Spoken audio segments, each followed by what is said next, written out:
According to archaeological evidence, at least 5,000 years ago, long before the evidence of the Roman Empire, the Babylonians began to measure time, introducing calendar to coordinate commercial activity to plan to shipments of goods and, in particular, to regulate planning and harvesting. They base their calendars on three nature cycles: the solar day, marked by the successive periods of light and darkness of the Earth, rotates on this axis; the lunar month, following the phases of the moon as it orbits the Earth; and the solar year, defined by the changing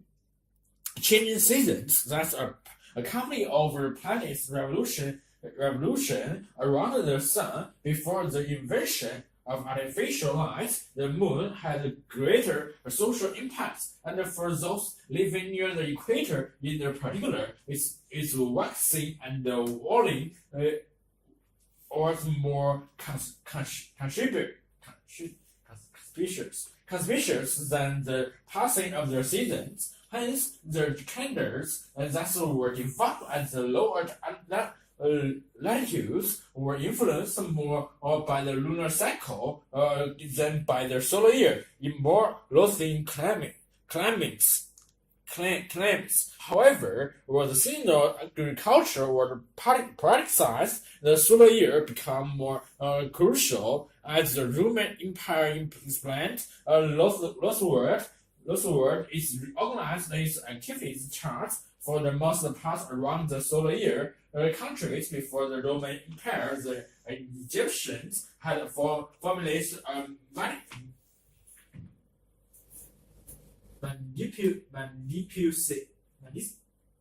municipal calendar having 12 months of 30 days, with 5 days added to approximate to the solar year. Each period of 10 days was marked by the appearance of social groups of stars called decades at the right of the star series just before sunrise, which occurred around the all-important annual flooding of the Nile.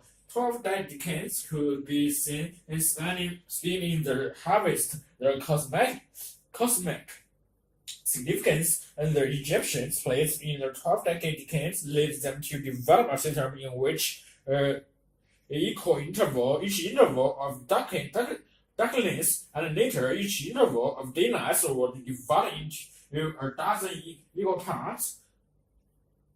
And these periods become known as temporal hours because the duration varied according to the changing length of days and nights with the passing of the seasons. Summer hours were long, winter ones short. Only the spring and the autumn equinoxes were the hours of daylight and the darkness equal. Temporal hours, which were first adopted by the Greeks and then the Romans, who disseminated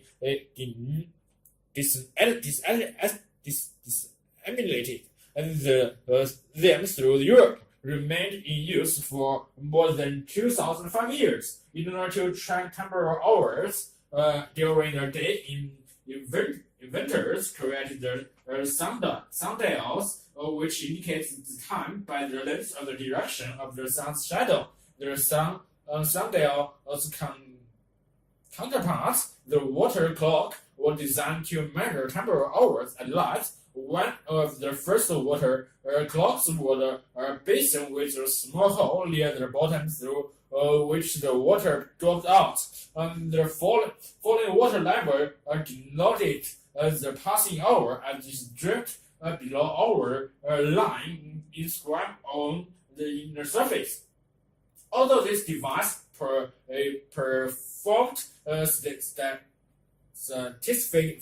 satisfactorily around the Mediterranean, they could not always be depended on in the cloudy and often freezing weather of northern Europe. The adverse of the mechanical clock means that although it could be adjusted to maintain temporal hours, it was naturally suited to keeping equal ones. With this, however, arose the question of when to begin counting, and so in the earlier 14th century, a number of systems involved schemas that divided the day into 12 equal parts, varied according to the start of the count. Italian hours began at sunset, Babylonian hours at sunrise, astronomical hours at midday, and goose clock hours, used for some large public clock in Germany. At midnight, eventually, this was surpassed by small clock or French hours, which splits the day into 12 hours period, commencing at midnight. The earliest record with driven mechanical clock was built in 1283 in Bedfordshire. In England, the revolutionary aspects of this new timekeeper were neither the descending weight that provided this motive force nor the gear wheels, which had been around for at least 1,300 years. That transferred the power. It was a past called the escapement in the earlier 1,400 years.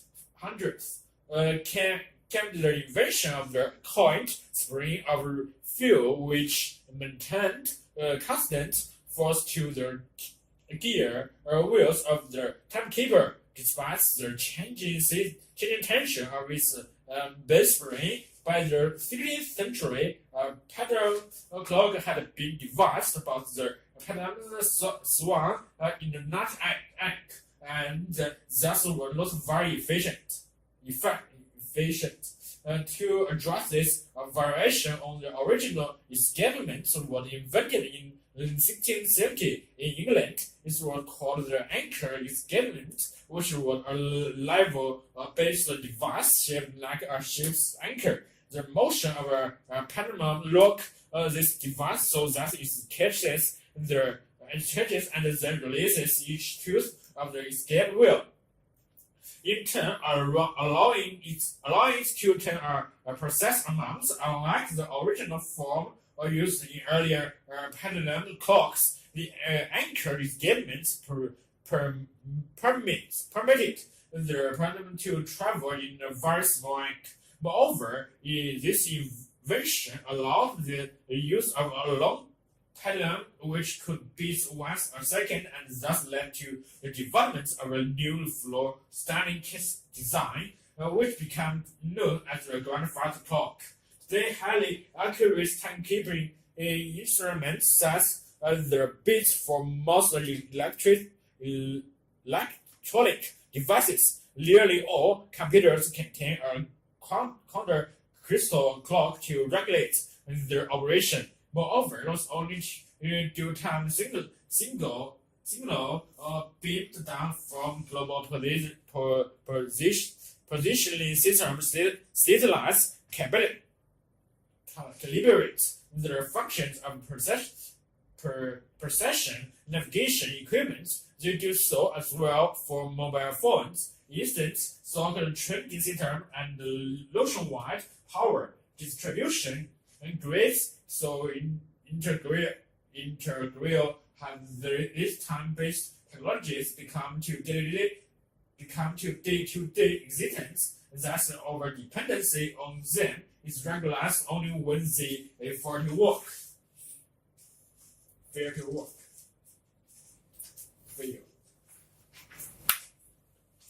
An accident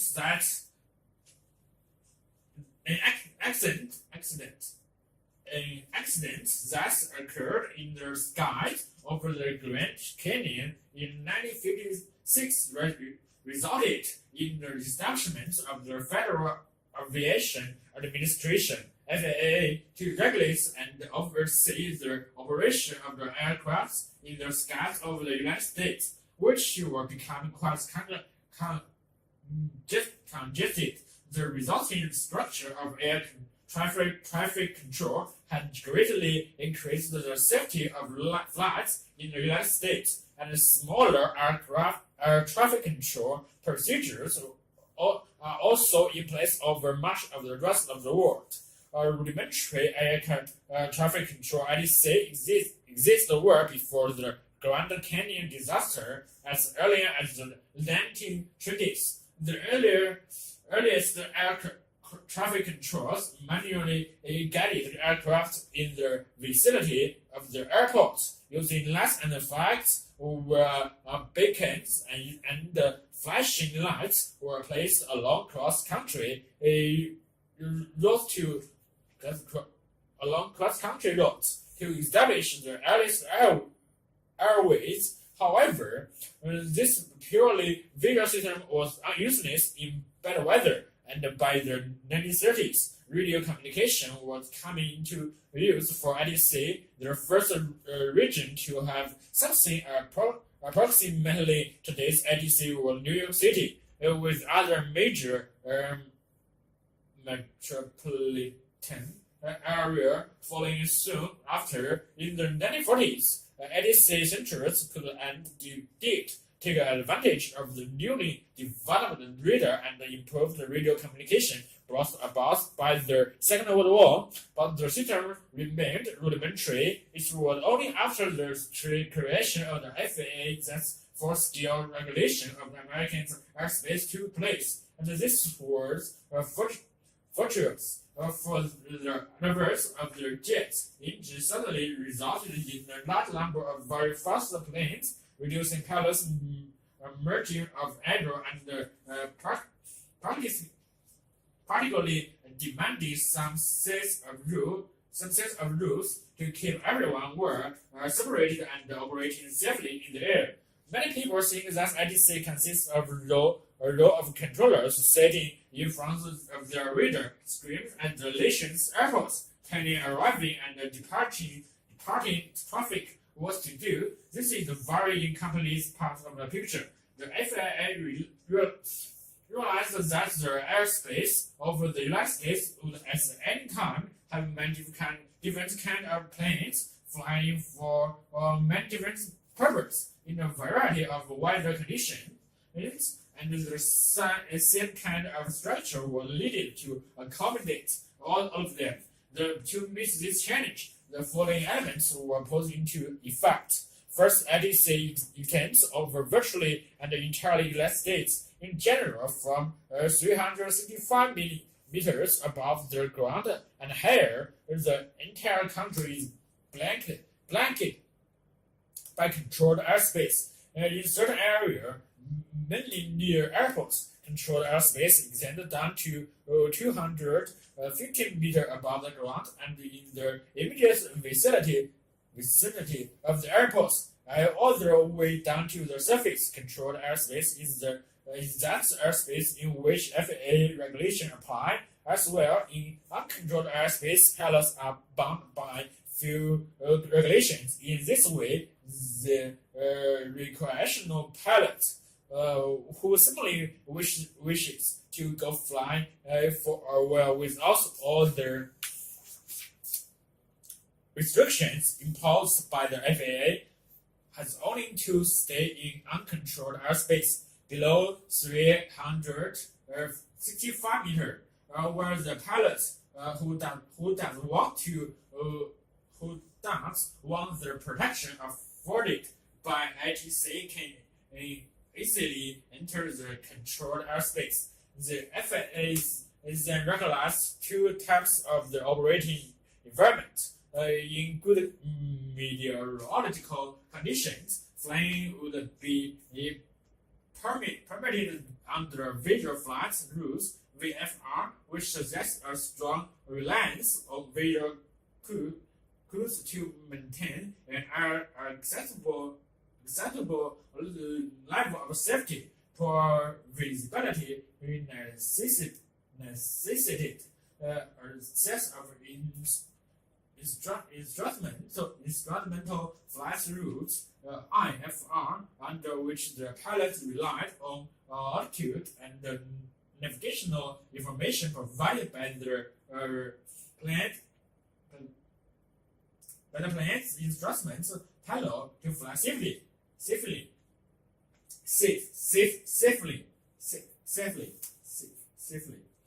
On a clear day, a pilot in controlled airspace can choose a VFR or IFR flight plan, and the FAA regulations were devised in a way which accommodates both VFR and IFR operations in the same airspace. However, pilots can only choose to fly IFR if they possess an instrument rating which is above the beyond the basic pilot's license. This must also be held.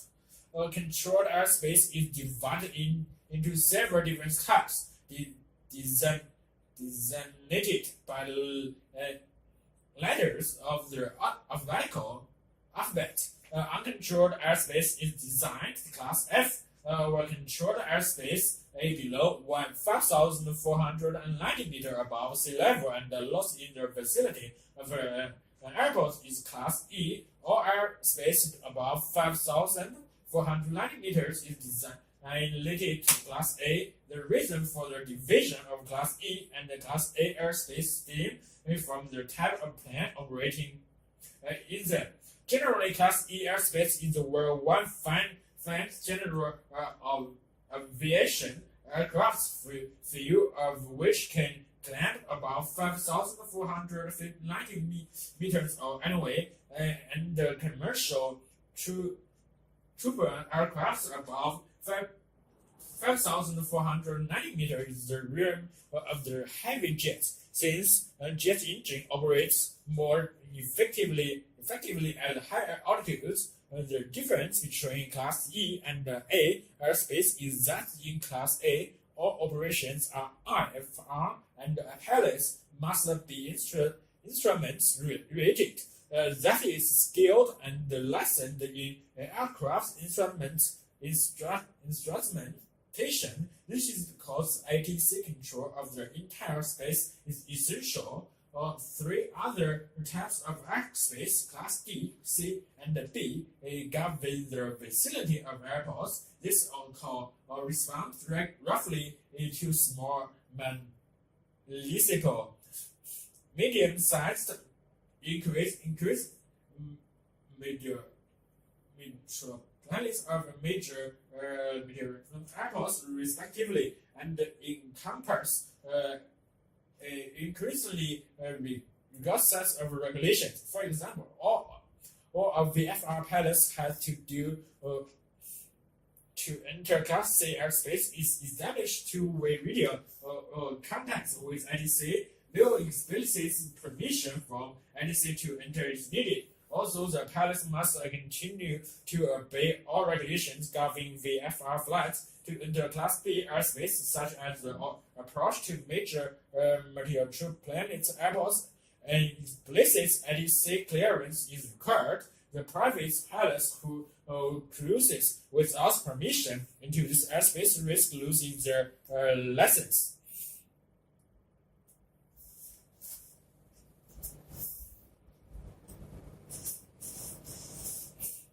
Telepathy. Can human beings communicate by thoughts alone? For more than a century, the issue of telepathy has divided the scientific community, and even today it still sparks bitter controversy among top academics. Since the 1960s, parapsychology as a leading university and research institutes around the world have risked the division of skeptical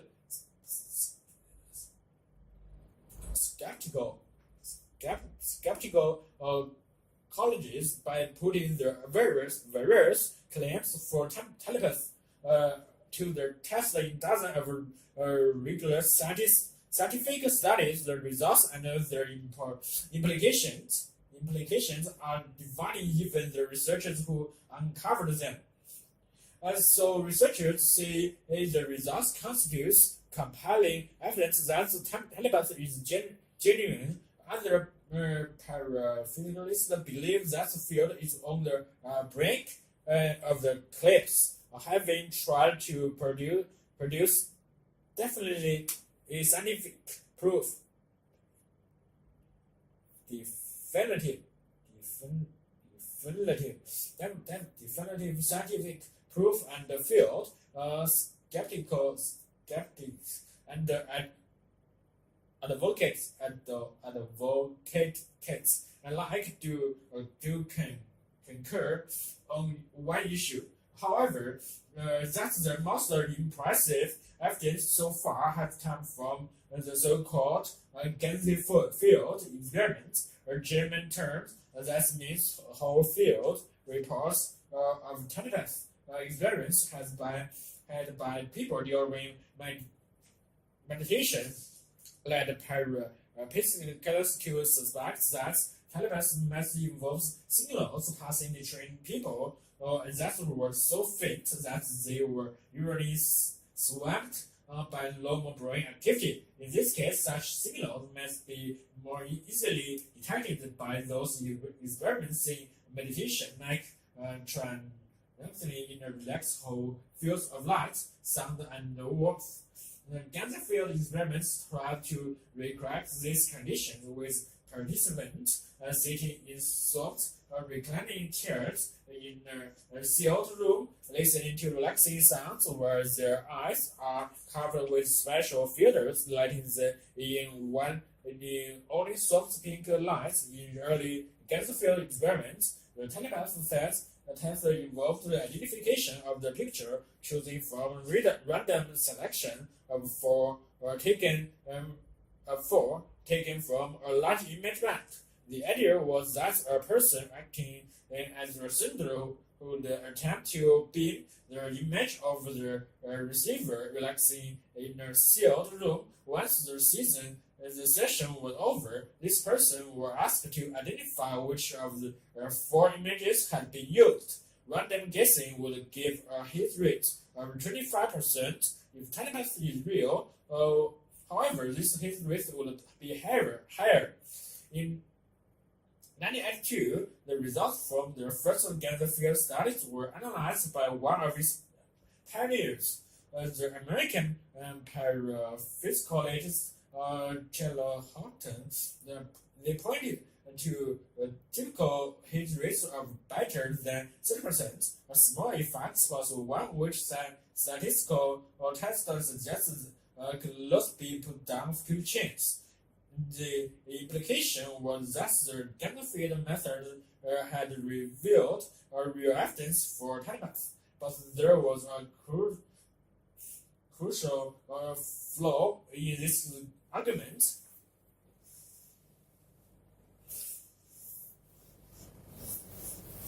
One routinely overlooked in the more conventional area of science, just because chance had been ruled out as an explanation did not prove telepathy must exist. There was many other ways of getting positive results. This ranged from sensory leakage over clues about the pictures accordingly which the receiver is authorized fraud. In response, the researchers issued a review of all the Ganser field studies done up to 1985 to show that 30% had found statistically significant evidence. However, they also argued that there were still too many problems in their experiments, which could lead to positive results, and they dropped a list demanding new standards for future research. After this, many researchers switched to Ganser field test in a mounted variant of the technique. which use the computers to perform many of the key tasks such as the random selection of images. By minimizing human involvement, the idea was to minimize the risk of flawed results. In 1987, results from hundreds of auto field tests were studied by Hunton in the meta-analysis, a statistical technique for finding the overall results from a set of studies. Though less compelling than before, the outcome was still impressive. Yes, some empirics remain distributed by the lack of consistency between individual field studies. Defenders of telepaths point out that demanding impressive evidence from every study ignores one basic statistical fact. It takes large samples to detect small effects. If its current results suggest telepath products produce the hit rates only marginally above the 25% expected by chance, it is unlikely to be detected by a typical cancer field study involve around 40% people. The group is just not big enough only when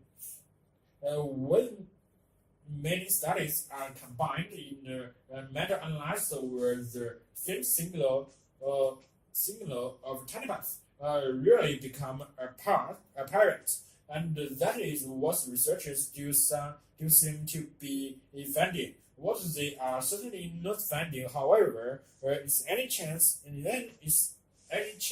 in attitudes of mainstream scientists must still totally reject the very idea of telepath. The problem stems, at least in part, from the lack of any plausible mechanism for telepath. Various theories have been put forward, many focusing on exotic ideas from theoretical physics. They include quantum enhancements, in which events affecting one group of atoms instantly affect another group, no matter how far apart they may be, where physicists have demonstrated entanglement with specially prepared atoms. No one knows if it also exists between atoms making up human minds. Answering with such question would transform parapsychology. This has prompted some researchers to argue that the future lies not in collecting more evidence for telepath, but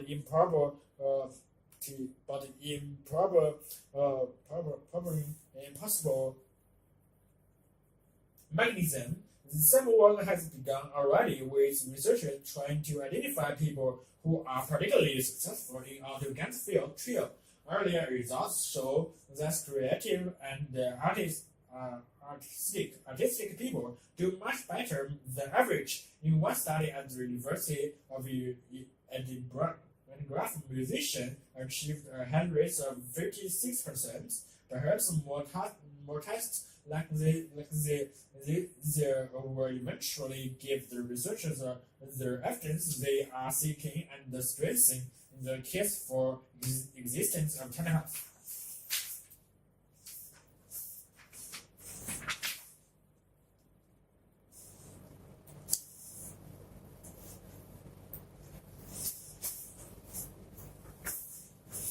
Glass, which has been made since the time of the Mesopotamians and the Egyptians, is little more than a mixture of the sand, soda ash, and lemon. When heated to about 1,500 degrees, this becomes a molten mess that hardens when slowly cooled. code. The first successful method for making clear flat glass involves spilling, and this method was very effective as the glass had not touched any surface between and being soft and becoming hard, so it stayed perfectly unblemished with a fast finish. However, the process took a long time and was labor intensive. Nevertheless, demand for flat glass was very high, and the glass makers across the world were looking for a method of making it continuously. The first continuous ribbon process involved squeezing molten glass through two hot rulers, similar to an older manual. This allowed glass of virtually and thickness to be made non-stop, but the rulers would leave both sides of the glass marked, and this would then need to be ground and polished. These parts of the process rubbed away around 20% of the glass, and the machines were very expensive. The floss process for making flat glass were invented by Alistair Pilkington.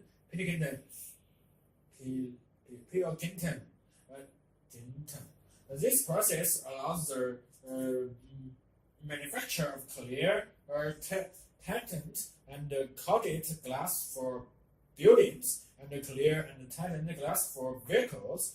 Pilkington had been experimenting with improving in the metal process, and in 1952 he had the idea of using a bed of molten metal to form the flat glass, eliminating altogether the need for a ruler with the float and bed. The metal had to melt at the temperature altogether the lid of a ruler within the float bed. The metal had to meet a temperature less than the hardening points of glass, about 600 degrees, but could not spoil at the temperature below the temperature of the molten glass, about 1,500 degrees. The best metal for the job was tin. The rest of the concept relies on gravity, which guaranteed that the surface of the molten metal was perfectly flat and horizontal. Consequently, when pouring molten glass onto the molten tin, the undersides of the glass would also be perfectly flat. If the glass were kept hot enough, it would flow over the molten tin until the top surface was also flat, horizontal, and perfectly parallel to the bottom surface. Once the glass cooled to 640 degrees or less, it was too hard to mark and could be transported out of the cooling zone by ruler. The glass settled to a thickness of 6 mm because of surface tension interactions between the glass and the tin. By Fortunate's coincidence, 30% of the flat glass marked at the time was for 6 mm glass. Pilkington built a pilot plant in 1953, and by 1955 he had convinced his company to build a full-scale plant. However, it took 14 months of the non-stop production, costing the company £100,000 a month before the plant produced any useful glass. Furthermore, once they succeeded in making marketable flat glass, the machine was turned off for a service to prepare it for years of continuous production. When it started up again, it took another 4 months to get the process right again. They finally succeeded in 1959, and there are now plants all over the world, with each able to produce around 1,000 tons of glass every day, lasting for around 50 years. Floss plants today make glass of near optical quantity. Several processes melting, refining, and homogeneously taking place simultaneously in the 2,000 tons of molten glass in the furnace. They occur in separated zones in the complex glass flow driven by high temperatures. Is added up to the continuous melting process, lasting as long as 50 hours. That delivers glass smoothly and continuously to the floss bed, and from there to a coating zone, and finally a harsh treatment zone where stresses from during cooling are relieved. The principle of floss glasses is unchanged since the 1950s. However, the product has changed dramatically from a single thickness of 6.8 mm to a range from some millimeter to 25 mm, from a ribbon frequency measured by inclusion and bubbles to almost optical perfection.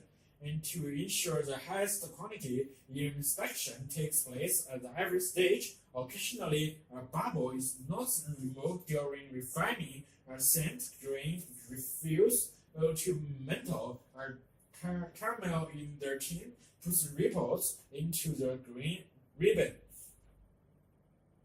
Automatic online inspection and does two things. Firstly, it reveals the process fault upstream, and that can be corrected.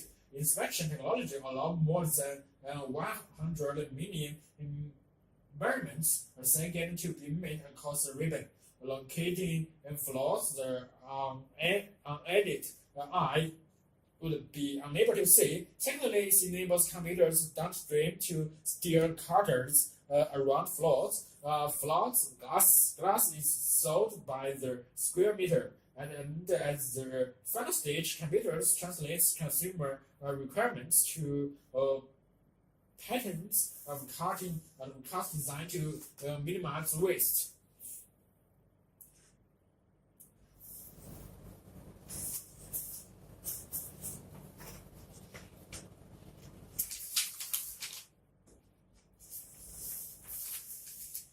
This book will provide a detailed explanation of the little ice age and other climate shifts. But before I embark on that, let me provide a historical context. We tend to think of climate as opposite to weather, as something unchanging. Yet humanity has been under mercy of climate changing for its entire existence, with at least glassy episodes in the past 730,000 years. Our ancestors adapted to the universal, almost irregular global warming since the end of the last Great Ice Age, around 10,000 years ago, with dazzling optimism, they developed the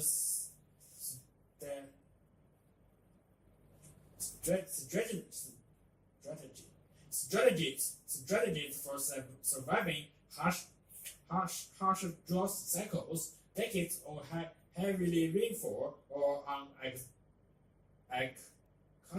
customs clouds, adapted agriculture and stock raising, which revolutionized human life and founded the world's first pre-industrial civilizations in Egypt, Mesopotamia, and the Americans. Both the price of the sudden climate change in famine and diseases and suffering was often high. The little ice age lasts from roughly 1,300 units.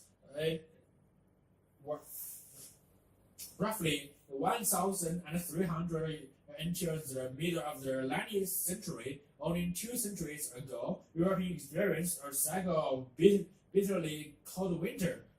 Mountain glaciers in the Swiss Alps were the lowest in recorded memory, and packed ice surrounded Iceland for much of the year. The climatic events of the Little Ice Age did more than help shape the modern world. They are the deeply important context for the current unprecedented global warming.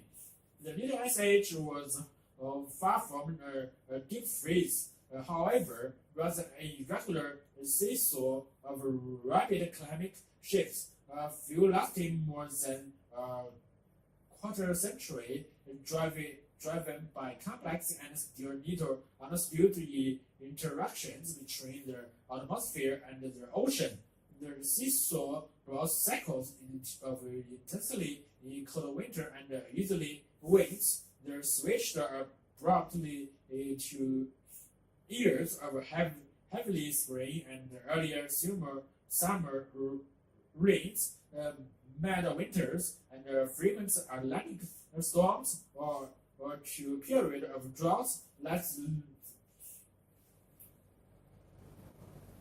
northeasterly winds and summer heat waves, reconstructing the climate changes of the past is extremely difficult.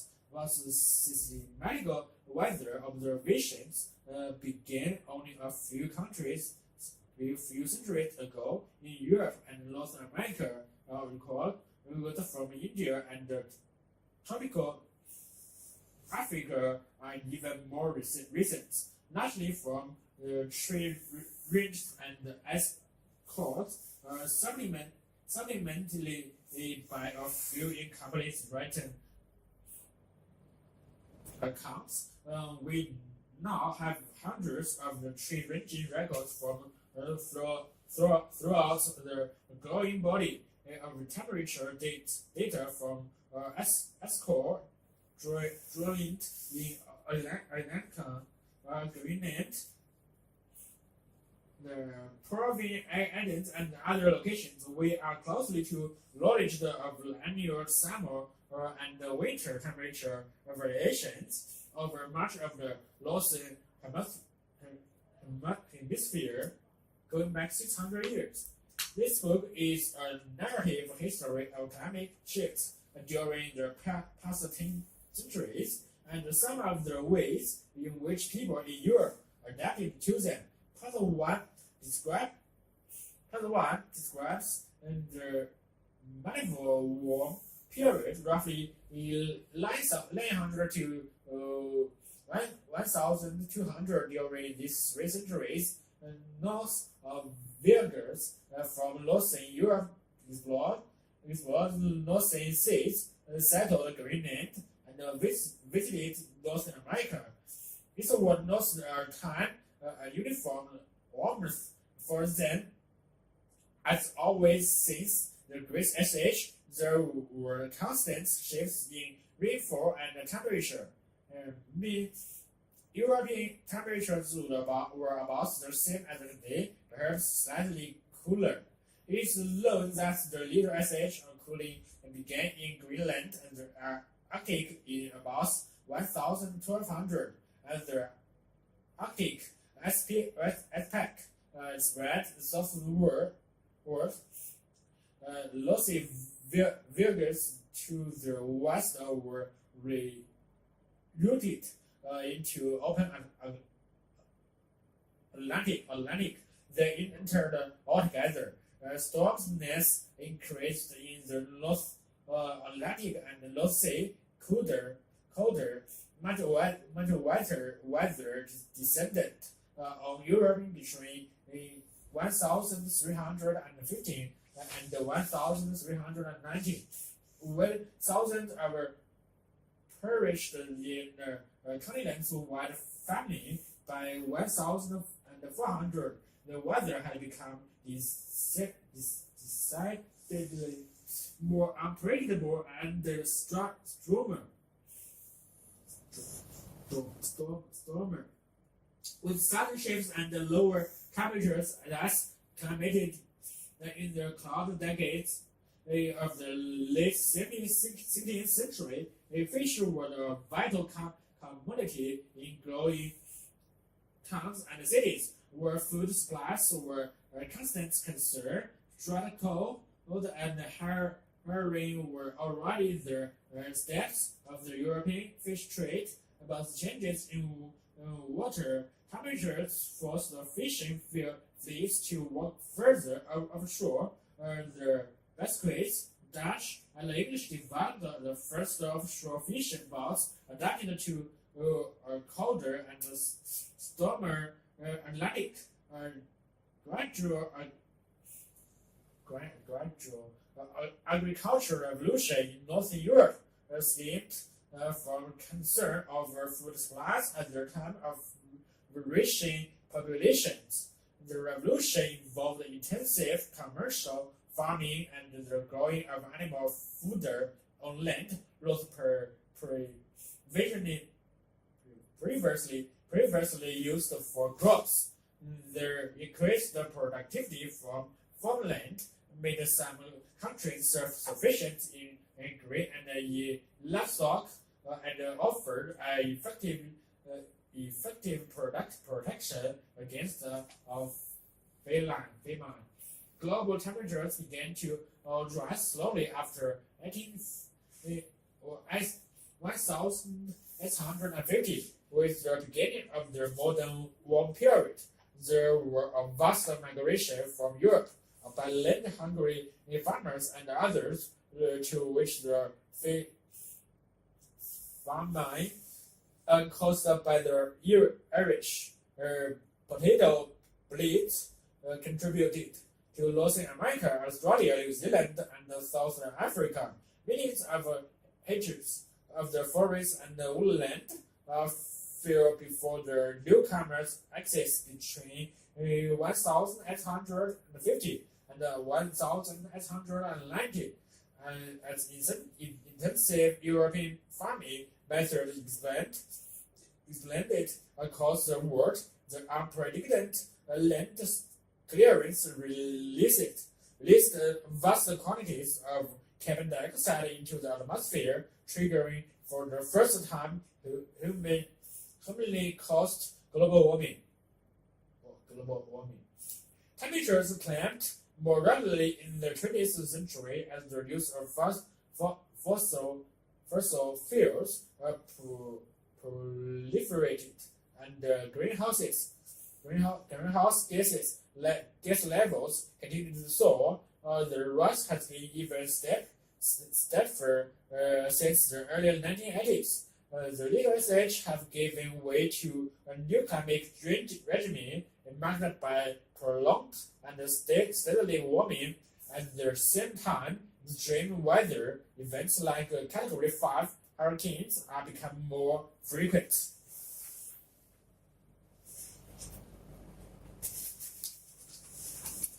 The meaning and the power of smell. The sense of smell or olfaction is powerful. Odors affect us on the physiological, and social level. For the most part, however, we breathe the aromas which surround us without being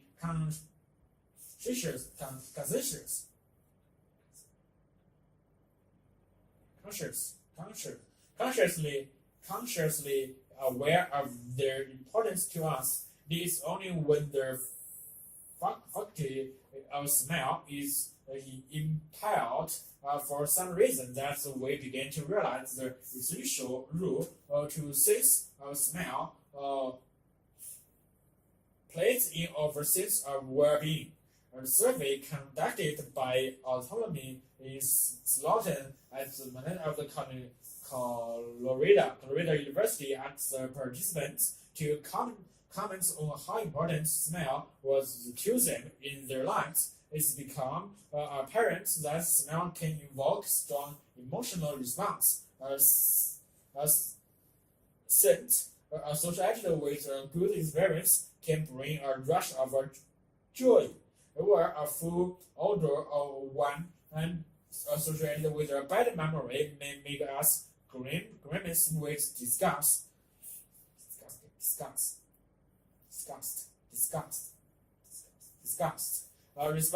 Respondents to the survey noted that many of their olfactory likes and dislikes were based on emotional associations. Such associations can be powerful enough so that odors that we would generally label unpleasant become agreeable, and those that we would generally consider fragrant become disagreeable for particular individuals. The perceptions of smell therefore consist not only of their sensation of their odors themselves, but of their experience and the emotions associated with them. Odors are also essential cues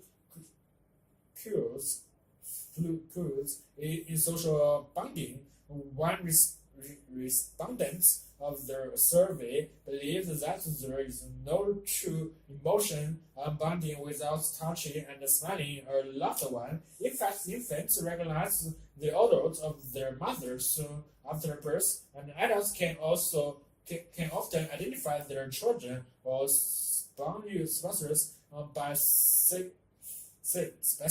In one well-known test, women and men were able to distinguish by smell alone clothes worn by their marriage partners from similar clothes worn by other people. Most of the subjects would probably never have given much thought to odor as a clue for identifying family members before being involved in their test, but as the experiment revealed, even when not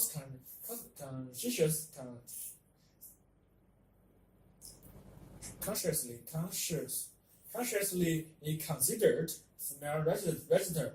Aspects of this importance are to our emotional and sensory lives. Smell is probably the most undervalued sense in many cultures. The reason often given for the low regard in which smell is held is that, in comparison with its importance among animals, the human sense of smell is feeble and undeveloped. Where it is true that the olfactory powers of humans are nothing like as fine as those possessed by certain animals, they are still remarkably acute. Over noise are able to recognize thousands of smells and to perceive odors which are present only in extreme smell quantities. Smell, however, is a highly elusive phenomenon. Odors, unlike colors, for instance, cannot be named in many languages because the specific vocabulary simply doesn't exist. It smells like we have to say when describing an odor or struggling to express our olfactory experience. Nor can odors be reordered.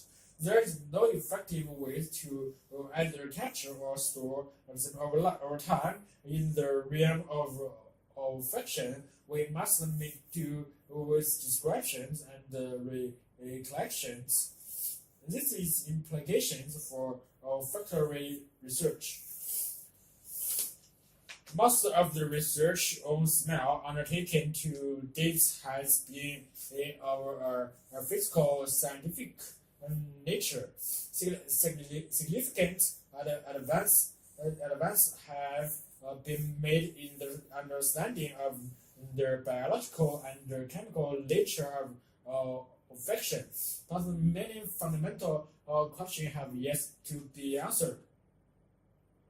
Researchers have still to decide whether smell is one sense or two while responding to odor proper and the other registering odorless chemicals in the air. Other unanswered questions are whether the nose is the only part of the body affected by odors, and how smell can be measured objectively given the non-physical component.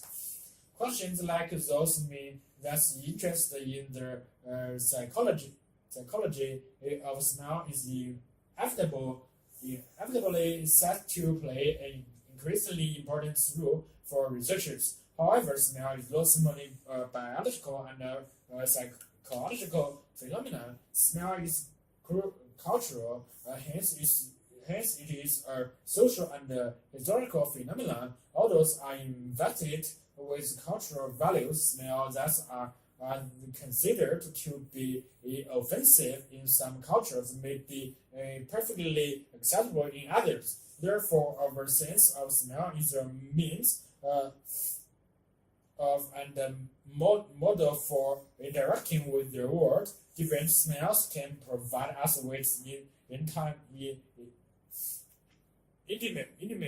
and emotionally charged experience, and the value that we attach to those experiences interiorized by the members of society in a deeply personal way. Importantly, overcoming her feelings about smell can help distinguish us from other cultures.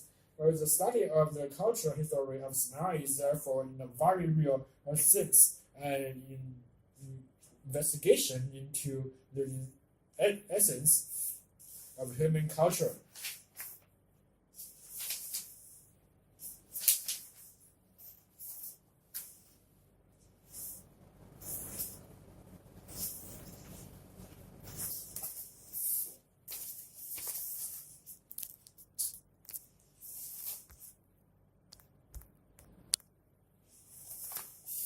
Striking back at listening with leaders, Saddam is the wiser,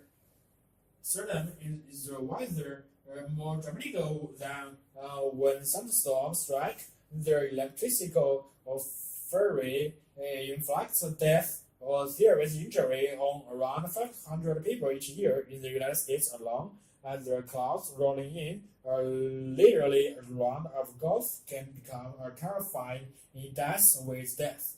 Out in the open, a lone golfer may be a landing belt, most inviting target, and there is damage to property. To landing damage costs the American power company more than $100 million a year, but researchers in the United States and Japan are planning to hit it back.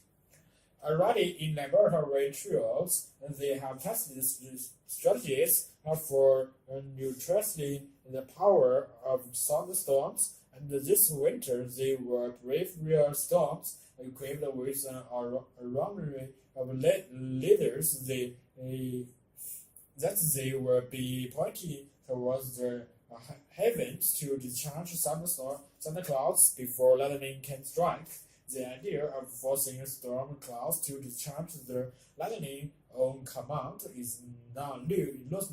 In the early 1960s, researchers tried firing rockets trailing wheels into thunderclouds to set up an easily discharged path for the huge electricity changes that these clouds generate. The technique survived to this day at the test sites in Florida run by the University of Florida, with support from the Electrical Power Research Institute (EPRI) based in California. EPRI, which is funded by power companies, is looking at ways to protect the United States power grid from lightning strike. We can cause the lightning to strike where we want to using rockets, says Ralph Briskin, manager of lightning projects at the EPRI. The rocket site is provided precisely environment of lightly volunteers and allowing, allowing engineering to check how electrical equipment prepares up bad behavior, but where rockets are fine for research, they cannot provide the protection from lightning strikes that everyone is looking for. The rockets cost around 1,200 each, and 200 each. They can only be fed at a limited frequency, and their failure rate is about 40%. And even when they do trigger lightning, since still do not always go according to plan, lightning is not perfectly well behaved. This bursting occasionally will take a branch and go someplace isn't supposed to go. And anyway, we would want to fire steam rockets in a populated area. Both goals must come down, points out Jean Claus Bells of the University of New Mexico. He is leading a project which is backed by EPRI to try to use needles to discharge lightning safely. And safety is a basic requirement since no one wants to put themselves or their expensive equipment at risk. With around 500,000 invested so far, Promise system is just emerging from the laboratory.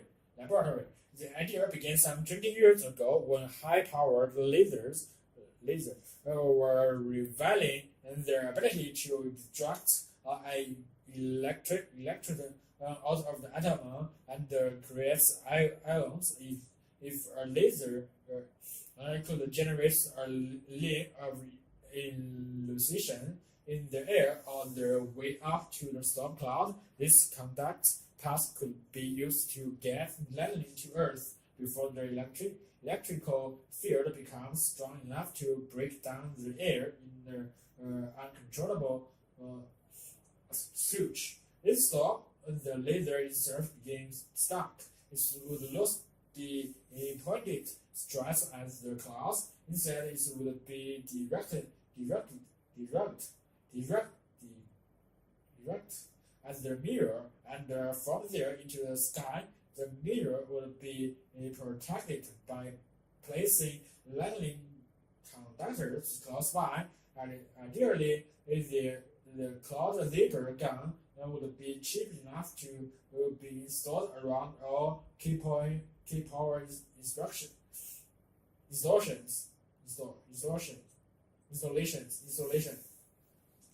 and portable enough to be taken to international sporting events to beam up as raining storm clouds, stumbling block. However, there is still a big stumbling block. The laser is not so nifty a portable. It's a monster that takes up a whole room. Daniels is trying to cut down the size and says that a laser around the size of the small table is in the offering. He plans to test this more manageable system on live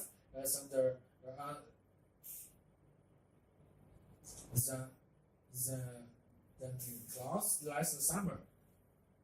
President says that the new system is attracting lots of interest from the power companies, but they have not yet come up with the $5 million US that EPRI says will be needed to develop a commercial system by making the laser yet smaller and cheaper. They cannot say I have money yet, but I'm working on it. I says President. He reckons that the forthcoming field test will be the turning point, and he is hoping for good news. He says predicts a balance of interest and the support of, if all goes well, he expects to see cloud zippers eventually causing 50,000 to 100,000 each. Other scientists could also benefit with learning switch as their fingerprints materials. Scientists could find out what happens when magnetic currents mix matter. Daniels also helps to see the birth of interactive meteorology, not just for cascading the weather, but to control it. If we could discharge clouds, we must affect the weather, he says, and perhaps, says Daniel, we will be able to confront some other meteorological beliefs. We think we could prevent hail by including lightning, and he says, thunder, the shock wave that comes from lightning flash, is thought to be the trigger for the torrential rain that is typical of storms. Laser thunder factory could shake the moisture out of clouds, perhaps preventing the formation of the giant hailstorms that threaten crops. With luck, as the storm clouds gather the winter, laser taught researchers could for the first time strike back.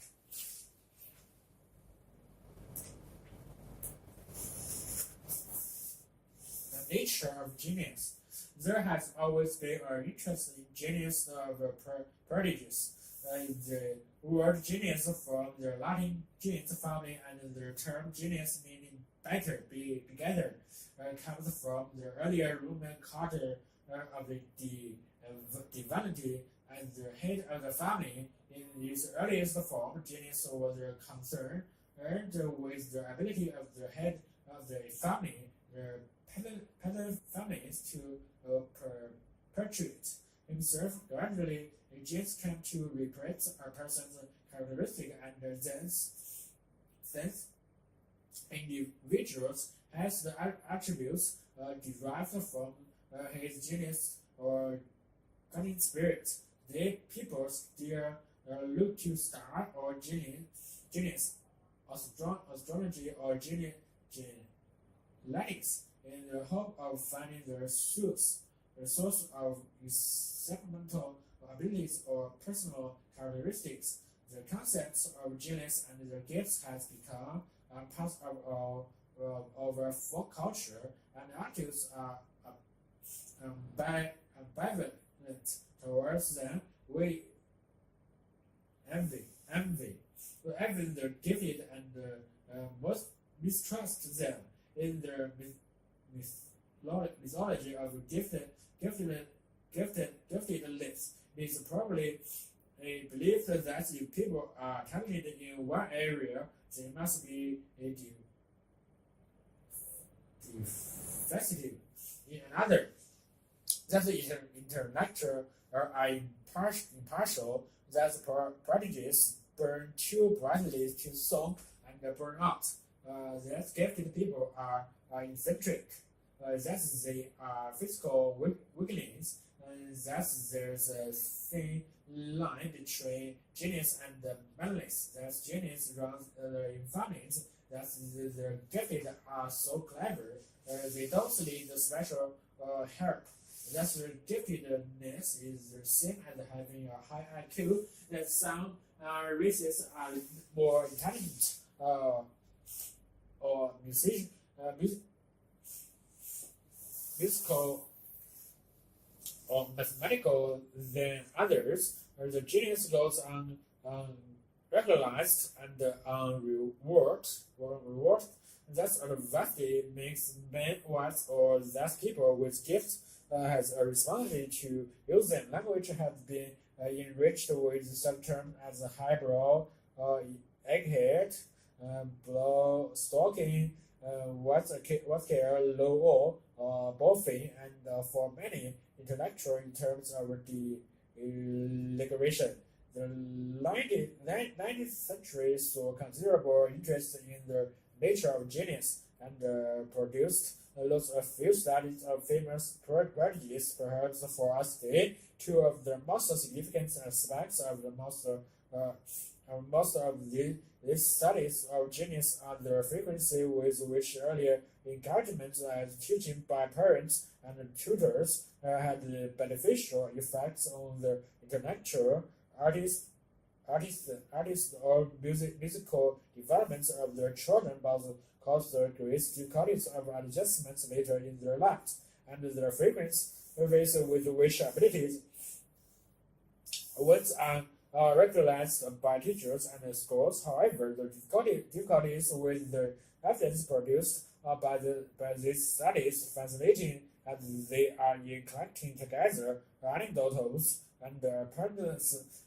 apparent similarities and expectations, is that they are not what we would today call normal referenced. In other words, when, for instance, information is collected about earlier releases, methods of upbringing, schooling, etc., we must also take into account information from other historical sources about how common or exceptional these were at the time. For instance, infants' mortality was high, and the life expectancy much shorter than today. Home tutoring was common in the families of the nobility and the wealthy. Bullying and corporal punishments were common at their best independent schools, and for the most part, the cases studied were members of the privileged classes. It was only with the groups and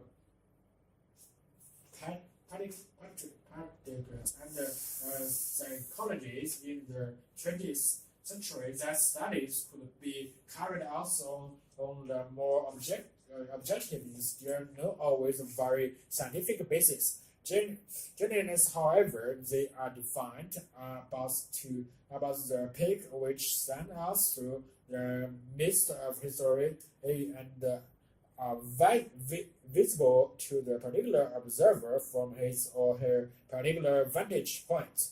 Changing the observers and their vantage points clear away some of the mist and a different look of peak appear. Genius is the term we apply to those whom we recognize for their outstanding achievements and who stand near the end of the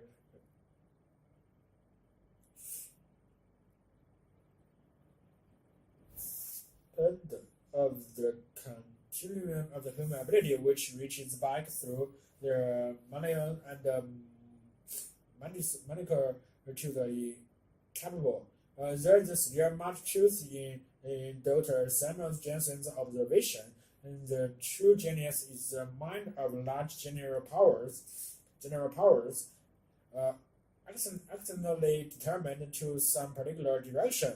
We may disagree with the general, for we doubt if all musicians of genius could have become scientists of genius, vice versa.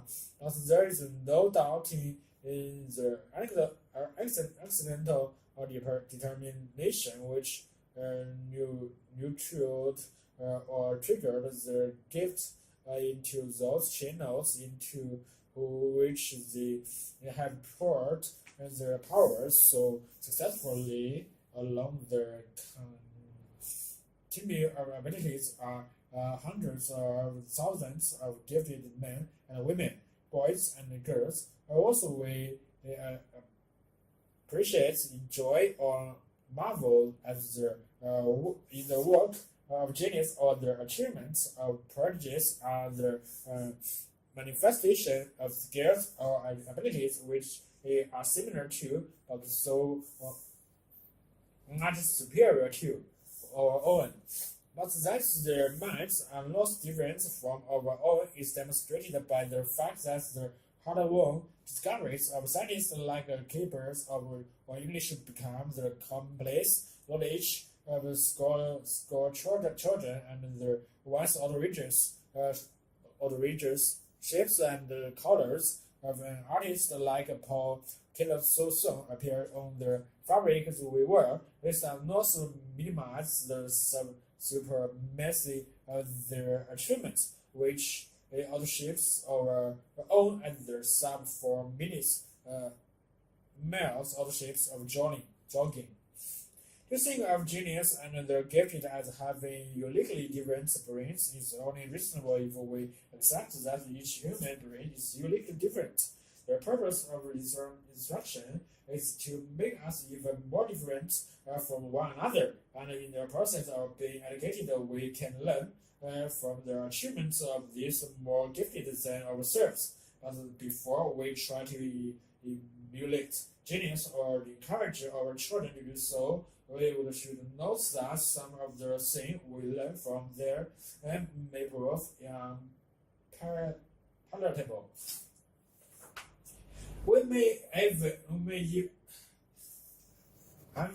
their achievements and fame, but we should also recognize the price they may have paid in terms of preserving single mindedness, dedication, restrictions on their personal lives, and their demands upon their energies and time, and how often they have to display a great courage to preserve their integrity or to make their way to the top. Genius and giftedness are relative descriptive in terms of the real substance. We may expect to give them some precision by defining them and placing them in the context, but whatever we do, we should never delude ourselves into belief that gifted children or genius are different from the rest of humanity, and save in the degree to which they have developed the performance of their abilities.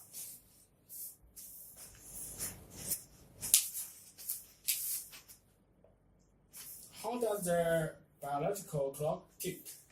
Our lifespan is restricted in everyone except these biological observers. Nothing lives forever. However, in the statements we think of artificially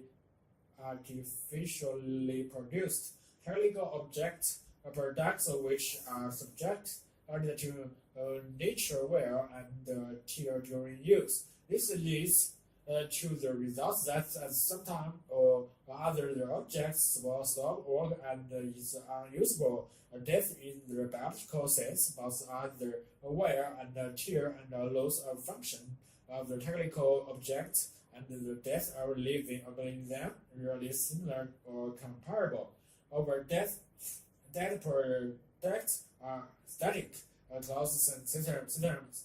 It is always the basic material which constitutes the object and which in the nature causes of things is worn down and becomes older. Aging is the case must occur according to the laws of physical chemistry and thermodynamics. Although the same law holds for a living organism, the result of this law is not inexorable or in the same way. That is, as long as the biological system has the ability to renew itself, it could actually become older without aging. An organism is an open dynamic system through which new material consistently flows. Destruction of the older material and the formation of new material, and thus the impermanent dynamic equilibrium, the material of which the organism is formed changes continuously.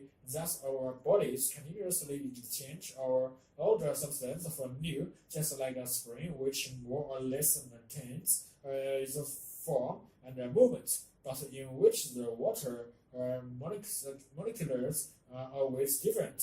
Thus, aging and death should not be seen as inevitable, particularly as the organism processes many mechanisms for repair. It is not impossible necessary for biological system to age or die.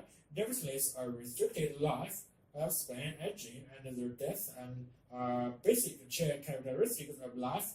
The reason for this is easy to recognize. In nature, there exists organisms either adapt or are regularly replaced by new types because of changes in their genetic material. mutations. These have new characteristics, and in the course of their individual lives, they are tested of optimal or better adaptation to their environmental conditions. In mortality, it would deserve considering it leaves room for new and better life. This is the basic problem of evolution. Every organism has a lifespan which is highly characteristic, and there are striking differences in lifespan between different species. But within one species, the parameter is relatively consistent. For example, the average duration of human life has hardly changed in thousands of years, although more and more people attain of advanced age as a result of developments in medical care and better nutrition. The characteristic upper limits for most remains as years. Further arguments against the simple wear and tear theory is the observation that the time within which organism actually lasts between a few days, even a few hours for cellular organism, and several thousand years as with mammoth trees.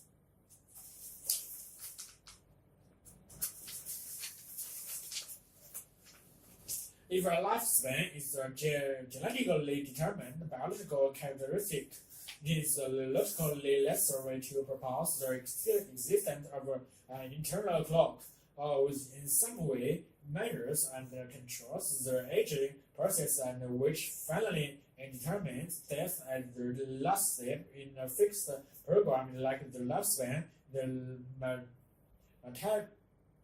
metabolic rates has for different organisms a fixed mathematical relationship to the body mass. In comparison to the lifespan, this relationship is inverted. The larger the organism, the lower its metabolic rate. Again, this relationship is valid not only for birds, but also similarly on average within the systematic unit. For all other organisms, plants, animals, and unicellular organisms, animals which behave fragilely with energy become particularly old. For example, crocodiles and tortoises, parrots, and birds prey are often held chilling up.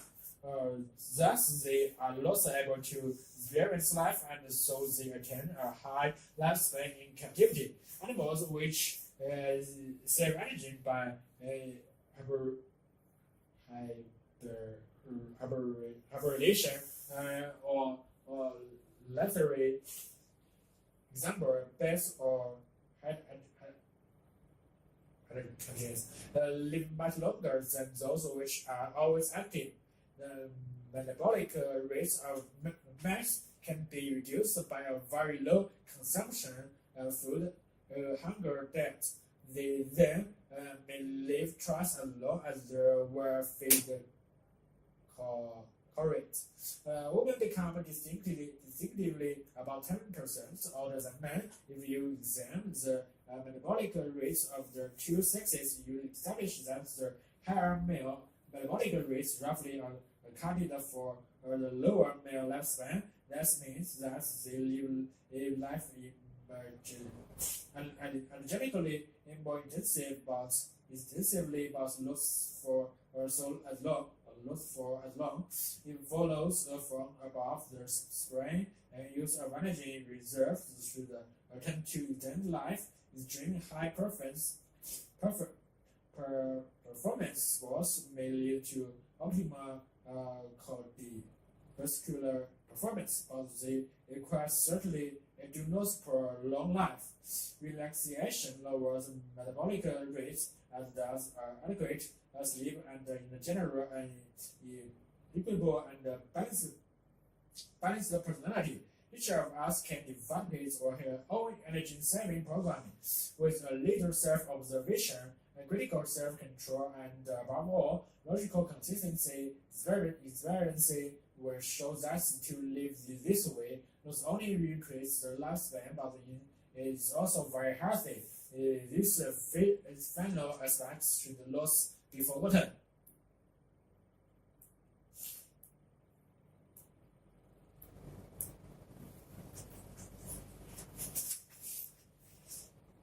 Length of the rising sun. Chinese had a significantly better record in terms of the average mathematical attainment than England and Wales. Large sample in international comparisons of people's attainment since the 1960s have established that not only Japanese pupils at the age 13 had better scores of average attainment, but there was also a larger proportion of low attenders in England, where incidentally the variation in attainment scores was much greater. The percentage of gross national product spent on education is reasonably similar in the two countries. So how is the higher and more constant attainment in math achieved?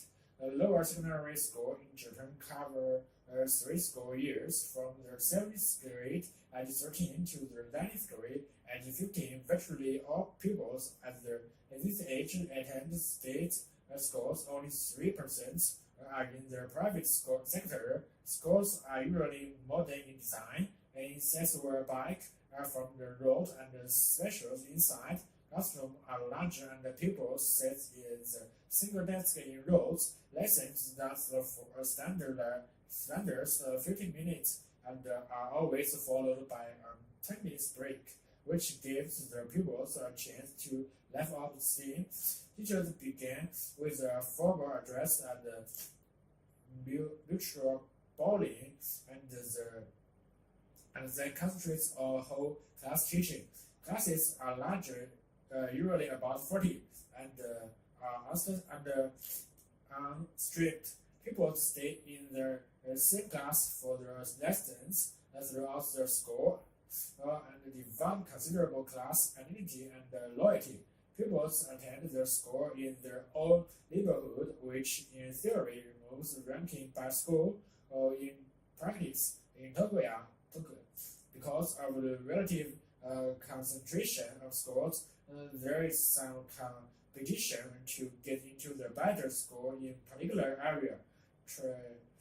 Traditional ways of teaching for the basics of the lesson, and the remarkably classes take their own notes of their points, and the examples demonstrate that everyone has their own copy of the textbook supplied by the Central Education Authority. As part of the concept of free compulsory education up to the age of 15, these textbooks are on the whole presumably inexpensive to produce, but well set out and logically developed. One teacher was particularly keen to introduce color and pictures into math textbooks. He feels that this will make them more accessible to pupils brought up in cotton culture. Besides approving textbook, members should also decide the highly centralized national curriculum and how it is to be delivered. Lessons all follow the same pattern.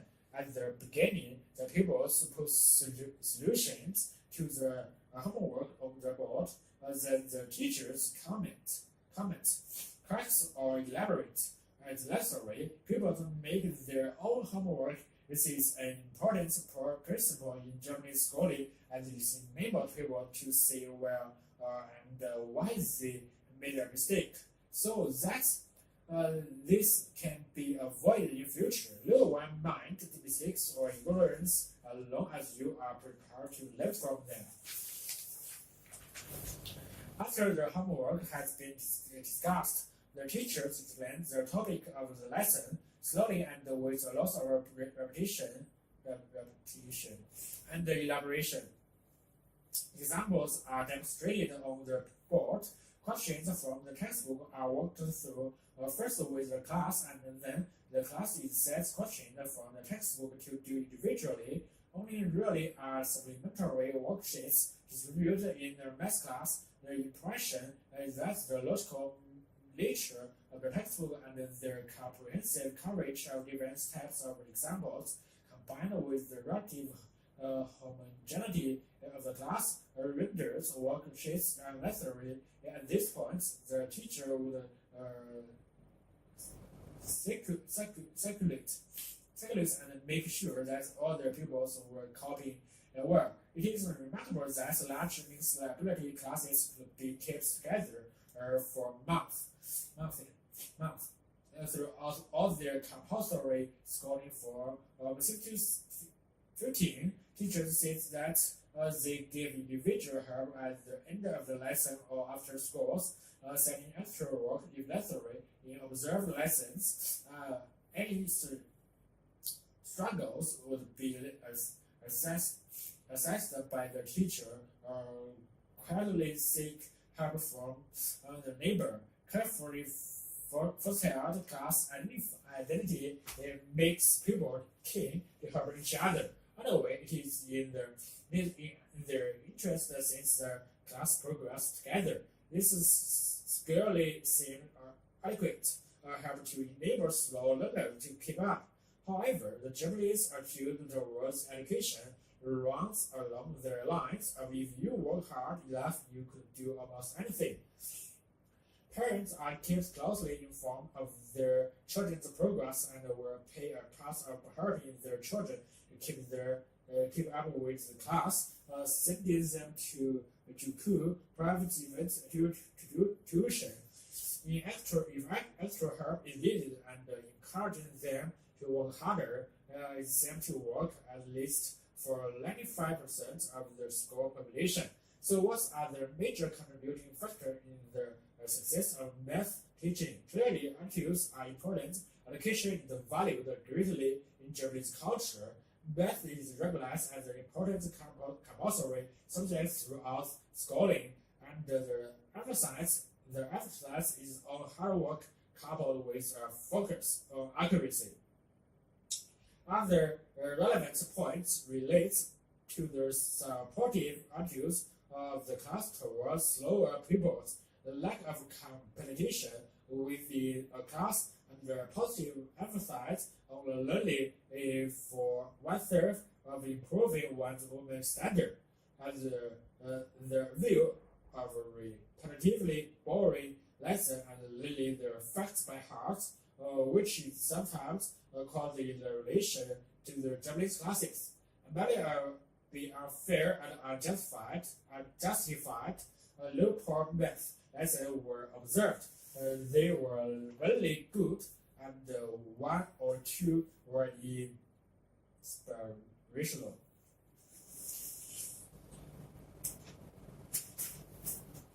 By analytical control of path, the continuous and reckless use of synthetic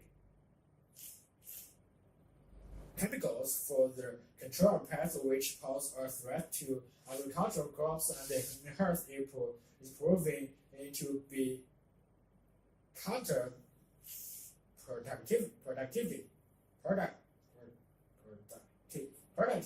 Apart from endangered widespread ecological disorder, pesticides have contributed to the emergency of a new breed of chemical resistance, highly lesser superbugs. According to a recent study by the Food and Agriculture Organization (FAO), more than 300 species of agricultural pests have developed resistance to a wide range of potent chemicals. Those to be left behind under the disease spreading path. About those 100 species of which have become immune to a variety of insecticides are now in use. One glaring disadvantage disadvantage of pesticides application is that when destroying harmful pests, they also wipe out values for non-targeted organisms, which keep the growth of the pest population in check. This results in what archaeologists call the treadmill syndrome. Because of their tremendous breeding potential and genetic diversity, many plants are known to withstand synthetic, chemical, and bird offspring with built-in resistance to pesticides. The havoc that the treadmill syndrome can bring about is well illustrated by what happened to cotton farmers in Central America in the early 1940s, basking in the glory of chemical based in intensive agriculture. The farmers readily took to pesticides as the sure measure to boost the crop yield. The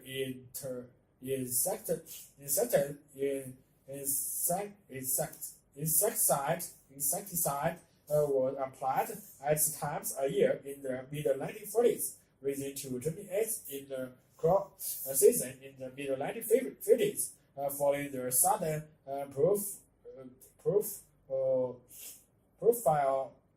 proliferation of 3 new varieties of chemical-resistant pests. By the mid-1960s, the situation took an alarming turn with the outbreak of the 4 more new pests. Lethargic pesticide spraying to such an extent that 50% of the financial outlay on cotton production was accounted for by pesticides. In the early 1970s, the spraying frequency reached 70% a season as the farmers were pushed to the wall by the invasion of genetically stronger insect species. Most of the pesticides in the market today remain inadequately tested for properties that cause cancer and mutations, as well as for other adverse effects or health.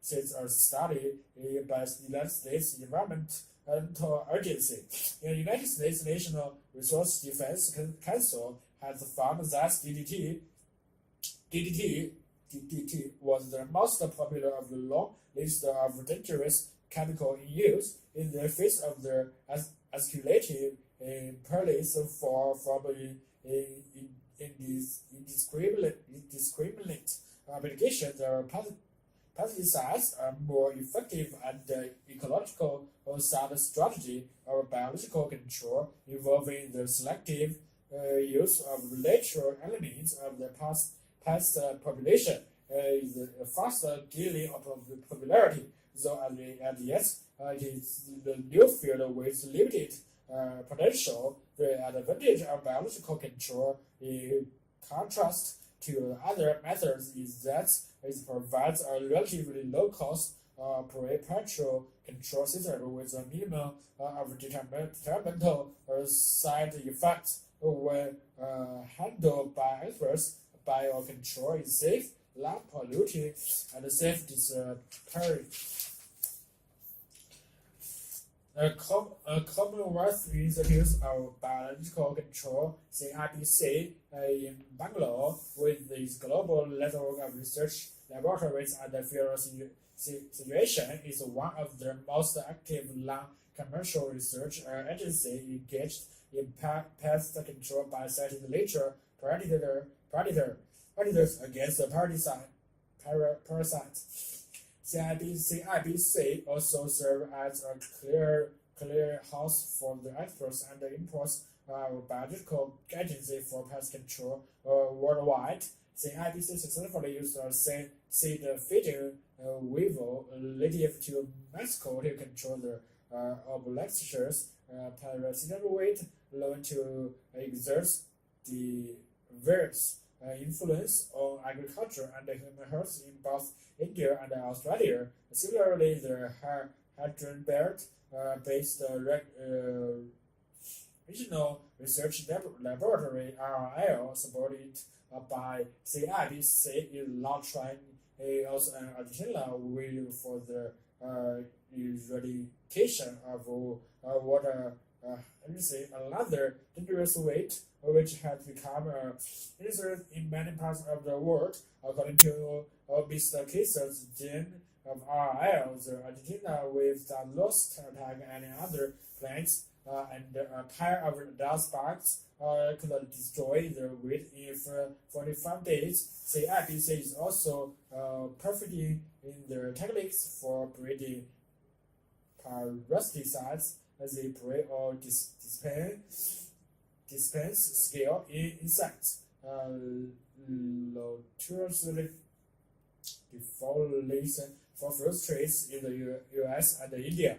How effectively biological control can be processed into the surface is provided by the following examples. In the late 1960s, when cereals for flourishing in coconut groves were plucked by leaf milling, hay spiders, larval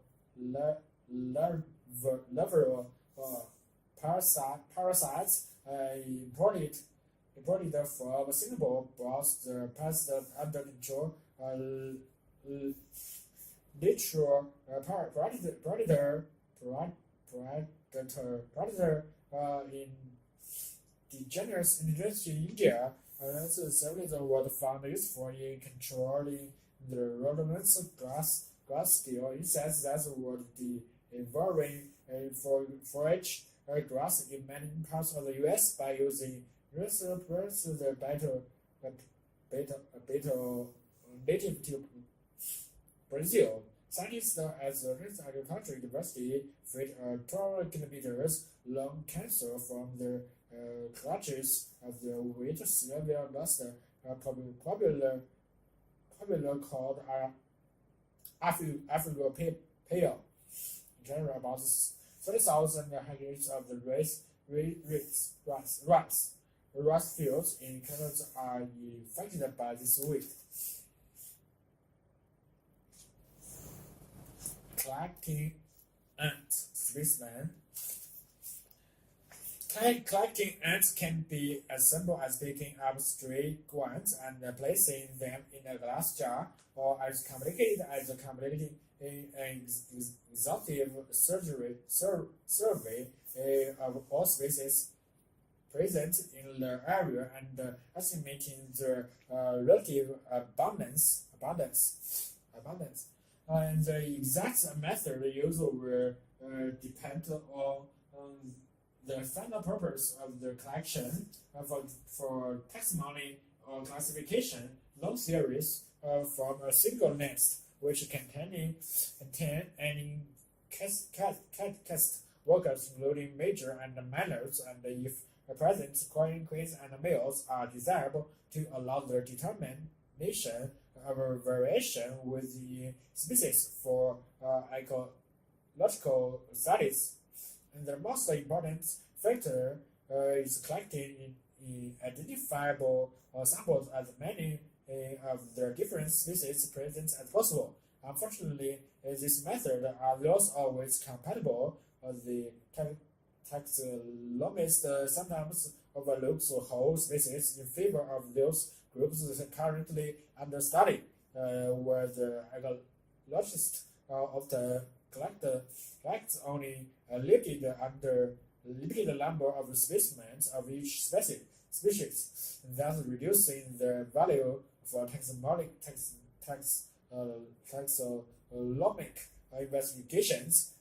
To collect as wide a range of specimens as possible, several methods must be used. This includes hand collecting using bats to attract the ants, ground litter sampling, and the use of pitfall traps. Hand collecting consists of searching for ants everywhere they are likely to occur. This includes on the ground, and the rocks, logs, or other objects on the ground, in rotten wood on the ground or on the tree, in vegetation, on tree trunks and under bark. When possible, sections should be made from nest or from edging columns, and at least 20 to 25 individuals collected. This will ensure that all individuals are of the same species and also increases the value for detailed studies, since some species are largely low controller. Collections should not be confined to daytime. Specimens are collected using an aspirator, often called a potter, forceps, a fine, moistured paint brush, or a figure. If the ants are lost to stand, individual insects are placed in plastic or glass tubes. 1.5 to 3.0 ml capability for small ants, 5 to 8 ml for large ants, containing 75% to 95% plastic tubes with skewer tubes are better than glass because they are lighter and do not break as easily if mishandled. Beds can be used to attract and concentrate for edges. This often increases the number of individuals collected and attract species that are otherwise elusive. Sugars and meats or oils will attract different species, and should be utilized. These beds can be placed either on the ground or on the trunks of trees or larger shrubs. When placed on the ground, beds should be situated on small paper cuts or other flat colored surface or the test tubes or vials. This makes this easier to spot ants and to capture them before they can escape into the surrounding leaf litter.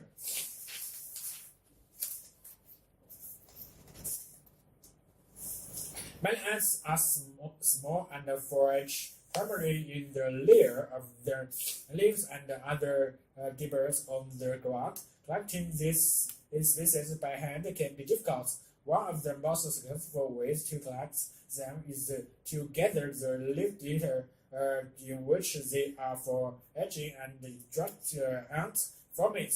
This is most commonly done by placing leaf litter on the screen of a large funnel. Often under some heat, as the leaf litter drops from above, ants and other animals move downward and eventually falls the bottom and are collected in alcohol placed below the funnel. This method works especially well in rainforests and marshy area. A method of improving the catch when using a funnel is to sift the leaf litter through a coarse screen before placing it above the funnel. This will concentrate the litter and remove larger leaves above twigs. It will also allow more litter to be sampled when using a limited number of funnels. The pitfall trap is another commonly used tool for collecting ants. A pitfall trap can be any small container placed in the ground with the top level which the surrounding surface and filled with preservative. Ants are collected when they fall into the trap, where foraging the diameter of the traps can vary from about 18 mm to 10 cm, and the number used can vary from a few to several hundreds. The size of the traps used is influenced largely by personal preference. although largely size are generally better, where the number will be determined by the study be undertaken. The preservative used is usually a ethylene glycol or probably propylene glycol, as alcohol will evaporate quickly and the trap will dry out. One advantage of beautiful traps is that they can be used to collect over a period of time with minimum maintenance and intervention. One disadvantage is that some species are not collected as they either avoid the trap or do not commonly encounter them were foraging.